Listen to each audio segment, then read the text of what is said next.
আসসালামু আলাইকুম। আজকে আমি আপনাদেরকে দেখাবো আপনারা কিভাবে নগদ থেকে বিকাশে এবং বিকাশ থেকে নগদে টাকা ট্রান্সফার করতে পারবেন।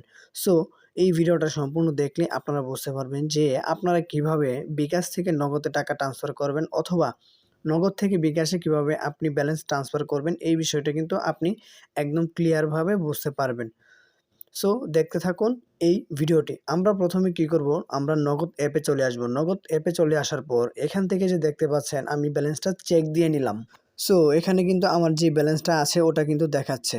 তো আমি কি করব? এই টাকাটা আমি ট্রান্সফার করে দিব আমার যে ভিসা কার্ড আছে ব্যাংকের, আমার যে ভিসা কার্ড আছে ওই ভিসা কার্ডে আমি ট্রান্সফার করে দিব। সো আমি ভিসা কার্ড সিলেক্ট করলাম। সিলেক্ট করার পর এড নিউ কার্ডে ক্লিক করলাম। এখানে এড নিউ কার্ডে ক্লিক করার পর এখানে আমার ভিসা কার্ডে যে নাম্বারটা আছে ওই নাম্বারটা আমি এখানে ইনপুট করে নিব। সো আপনারা কি করবেন? প্রথমেই আপনারা নগদে যাবেন। নগদে যাওয়ার পর মানি ট্রান্সফার নামে যে অপশনটা পাবেন ওই মানি ট্রান্সফার অপশনে আপনারা ক্লিক করবেন। ক্লিক করার পর আপনারা এখানে ভিসা কার্ডে সিলেক্ট করবেন যদি আপনারা ভিসা কার্ডে টাকাটা পাঠাতে চান। তো আমি কি করব? নাম্বারটা এখানে টাইপ করে লিখে দিব। লিখে দেওয়ার পর এখানে একটা টিক চিহ্ন দিয়ে প্রোকোডে ক্লিক করব। তারপর আমাদের যে টাকাটা ওটা কিন্তু সেন্ড হবে এবং আমাদেরকে দেখাবে যে টাকাটা কত পাঠাবো আমরা। তো এখানে দেখতেই পাচ্ছেন টাকার পরিমাণ কিন্তু দিতে বলতেছে। টাকার পরিমাণ দিলাম এবং পরবর্তীতে ক্লিক করলাম এবং আমি আমার যে পিন রয়েছে ওই পিন দিয়ে আমি কনফার্ম করে দিলাম এবং আমার যে টাকাটা ছিল নগদ অ্যাকাউন্টে ওই নগদ অ্যাকাউন্ট থেকে কিন্তু আমার টাকাটা ট্রান্সফার হয়ে আমার যে ব্যাংক অ্যাকাউন্ট রয়েছে ওই ব্যাংক অ্যাকাউন্টে চলে গিয়েছে। তো এখন আপনারা আমাকে বলতে পারেন যে ভাই আপনি তো বলছেন যে আপনার নগদ থেকে বিকাশে কিভাবে টাকাটা ট্রান্সফার করব ওটা দেখাবেন। আমি আপনাদেরকে বলতেছি যে নগদ থেকে বিকাশে টাকা ট্রান্সফার করার একমাত্র ওয়েটাই হচ্ছে আপনার মানি ট্রান্সফারের মাধ্যমে ব্যাংক অ্যাকাউন্ট ব্যবহার করে। তাছাড়া আর কোনো ওয়ে নেই। তাই আমরা মানি ট্রান্সফার ব্যবহার করে আমাদের যে টাকাটা আছে ওটা আমরা বিকাশ থেকে নগদে ট্রান্সফার করব। সো আমরা এখন কি করব? আমরা আমাদের বিকাশ অ্যাপে চলে যাব। বিকাশ অ্যাপে চলে যাওয়ার পর আমি আপনাদেরকে দেখাচ্ছি যে আমি বিকাশ অ্যাপে আসলাম। আসার পর এখানে আমি প্রথমেই আমার যে ব্যালেন্সটা রয়েছে ওই ব্যালেন্সটা আমি চেক দিয়ে নিব। তো দেখতেই পাচ্ছেন এখানে ৭০২ টাকা আছে এবং আমি এখানে এড মানি করে মানে নগদ থেকে যে টাকাটা আমি আনবো ওই টাকাটা কিন্তু আমি নিয়ে আসবো। সো আমি কি করব? আমি এখানে এড মানি নামে যে অপশনটা দেখতে পাচ্ছেন ওই এড মানিতে আমি ক্লিক করব। ক্লিক করার পরে এখানে দুটো অপশন পাবো। একটা হচ্ছে ব্যাংক টু বিকাশ এবং আরেকটা হচ্ছে কার্ড টু বিকাশ। যেহেতু আমি কার্ড থেকে বিকাশে আনবো তাই কার্ড টু বিকাশ সিলেক্ট করব এবং এখান থেকে আমি ভিসা কার্ড সিলেক্ট করে দিব।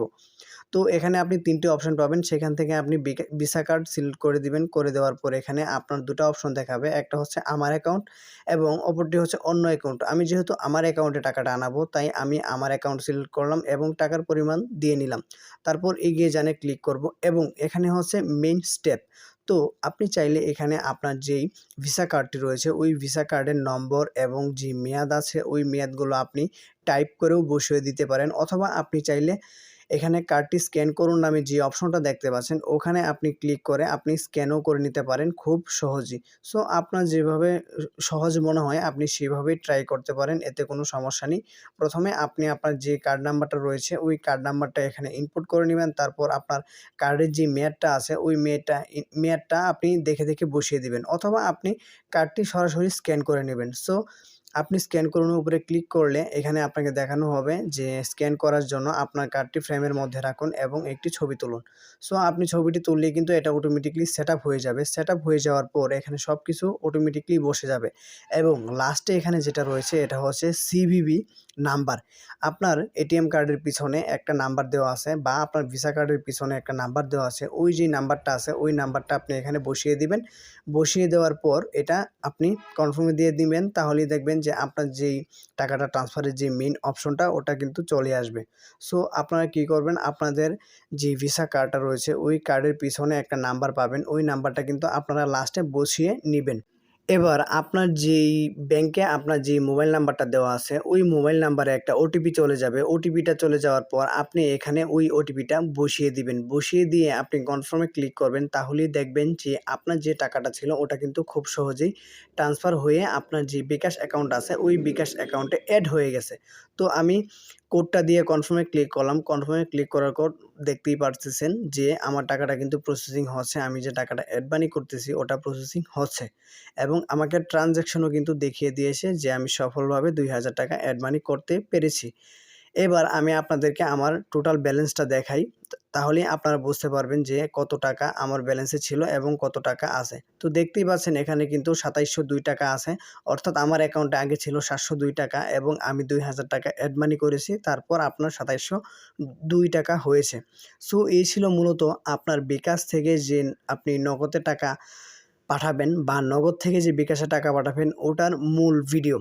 এছাড়া কিন্তু আর কোনো উপায় নেই। আপনারা যদি বিকাশ থেকে নগদে টাকা পাঠাতে চান বা নগদ থেকে বিকাশে টাকা ট্রান্সফার করতে চান তাহলে এই ওয়েটা ব্যবহার করেই আপনারা টাকাটা পাঠাতে পারবেন খুব সহজেই এবং খুব দ্রুতই। এতে কিন্তু কোনো সমস্যা নেই।